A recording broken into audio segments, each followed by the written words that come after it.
যারা ফ্যাসিবাদের পক্ষে থেকে দালালি করে মানুষের দেশ ও দেশের মানুষের বিপক্ষে কাজ করেছে এবং একটি সরকারকে, একটি ফ্যাসিবাদী সরকারকে খুশি করতে গিয়া, ফ্যাসিবাদী সরকার দালালি করতে গিয়া দেশের এবং জনগণের, দেশের মানুষের বিরুদ্ধে কাজ করেছে, রাষ্ট্রদ্রোহিতার পর্যায়ে এইসব কাজ। আমি মনে করি এইসব কাজ রাষ্ট্রদ্রোহিতার সামিল। তো আমরা চাই এইসব ফ্যাসিবাদের দালালদের উপযুক্ত শাস্তি হোক, দৃষ্টান্তমূলক এবং কঠোর এবং দৃষ্টান্তমূলক শাস্তি হোক। রত্না যে কাজটি করেছে, সরাসরি ছাত্র হত্যার উস্কানিদাতা হিসেবে রত্না অনেক বড় ভূমিকা রেখেছে। আমরা চাই রত্নাকে আইনের আওতায় এনে তার দৃষ্টান্তমূলক শাস্তি দেওয়া। ছাত্র আন্দোলন রয়েছে, এই ছাত্র আন্দোলনটি আমাদের বাংলাদেশের মানুষের প্রাণের দাবি ছিল ফ্যাসিস্টকে হটিয়ে এদেশে একটি গণতান্ত্রিক রাষ্ট্র প্রতিষ্ঠা করা, রাষ্ট্র কায়েম করা এবং ভোটের অধিকার ফিরে আনা।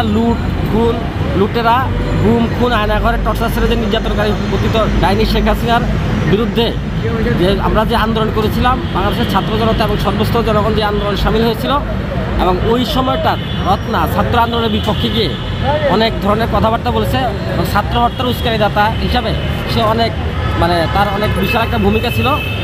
তো আমরা এই ফ্যাসিবাদ, এই ধরনের ফ্যাসিস্টের যে দোসর, ফ্যাসিবাদের দালালদের বিরুদ্ধে আমরা সবসময় সোচ্চার এবং আমরা গণতান্ত্রিক রাষ্ট্র প্রতিষ্ঠা কায়েমে শহীদ প্রেসিডেন্ট জিয়াউর রহমানের আদর্শ উদ্বুদ্ধ হয়ে আমরা চাই যে নাই।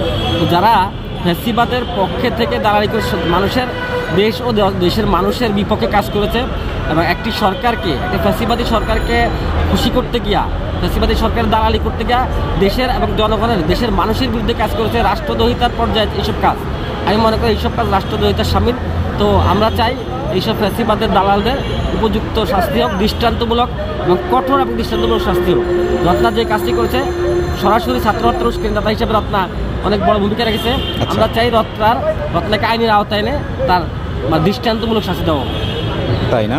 তাহলে আপনি বর্তমান যে সরকারি ডক্টর ইউনূস সরকার আছে, তার কাছে আপনাদের একটাই দাবি, যারা গত ফ্যাসিবাদী সরকারের পক্ষে, যারা জনগণের বিরুদ্ধে লড়ে গেছেন, তাদের সকলকে আইনের আওতায় আনা হোক। আমরা অবাক হচ্ছি, আর একটা অবাক এবং বিস্মিত হচ্ছি, যারা আলো আসবে গ্রুপ নামে একটি গ্রুপ খুলেছে, আপনি জানেন হয়তো ছবিতে, যে আলো আসবে গ্রুপের মাধ্যমে, এই গ্রুপের মূল হোতা ছিল সাবেক তথ্যমন্ত্রী আরাফাত রহমান, যে দুর্নীতিবাজ হিসেবে স্বীকৃত।